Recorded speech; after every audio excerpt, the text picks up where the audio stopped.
Актаныш районында предприятие оешмалар хезмәтчәннәре, авыл җирлекләре, спорт сөючеләренең спартакиадасы узды. Быелгы ярышлар ТССРның 100, Биек җиңүнең 75 һәм Актанышка нигез салонының 310 еллыгына багышланды. Спорт бәйрәменнән безнең алдагы репортаж.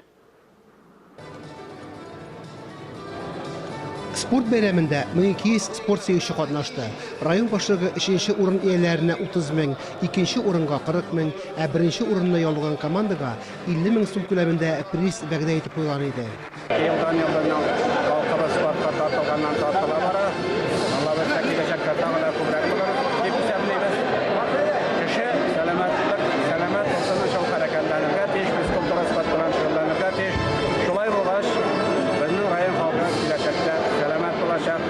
Бүләкләр саллы булганга гына түгел, спортны үзиткәнгә, сәламәт яшәү рәвешенә тартылганга командалар бартыр ярышта да актив булды.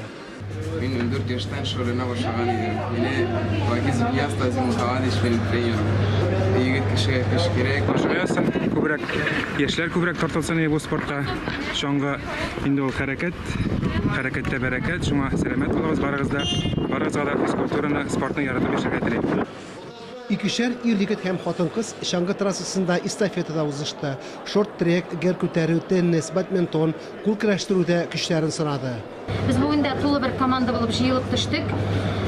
Призлы урыннарыбыз да бар. Призлы булмаганнары да унлык ишендә барысы да дип әйтергә була. Һәм кичтән менә шу спорт инде безнең кайда чагыла. Кичтән урамга чыксак, безнең шаңгы шуучыларыбыз, скандинавский ходьба белән йөрүчеләребез җитәрлек. Бу бәләкиләрдә, зурларда, өлкән пенсия яшендәге апаларыбыз да һәр барчасы да спортка битараф түгел. Ярышның иң кызган мәле командалар арасында аркан тартышы булды.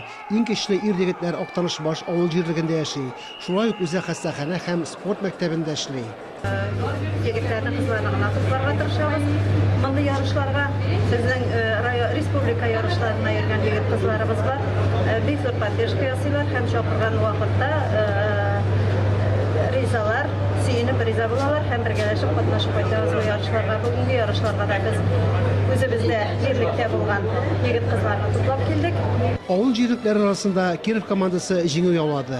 Икенче урында Пучи, өченчедә Уразай җирлекләре командалары. Мәгариф учреждениеләре арасында беренчелек спорт мәктәбе командасында, Актанышның икенче мәктәбе командасы икенче, беренче мәктәбе командасы өченче урында. Быелгы сыйылда да шулай безгә сертификат тапшырылды, шушы әлеге кубок тапшырылды, һәм инде грамоталар белән безнең учреждение билгеләп үтелде. Оешма предприятиеләре арасында район башлыгы Энгель Фәттахов җитәкчелегендәге хакимият командасына тиңнәр булмады. Кече нефть командасы компаниясе икенче, Үзәк Хастания вәкилләре өченче урында. Актаныш муниципаль районы мәгълүмат үзәге ярдәмендә әзерләнде. Фәнис Мөхәммәтов, Татарстан яңалыклары.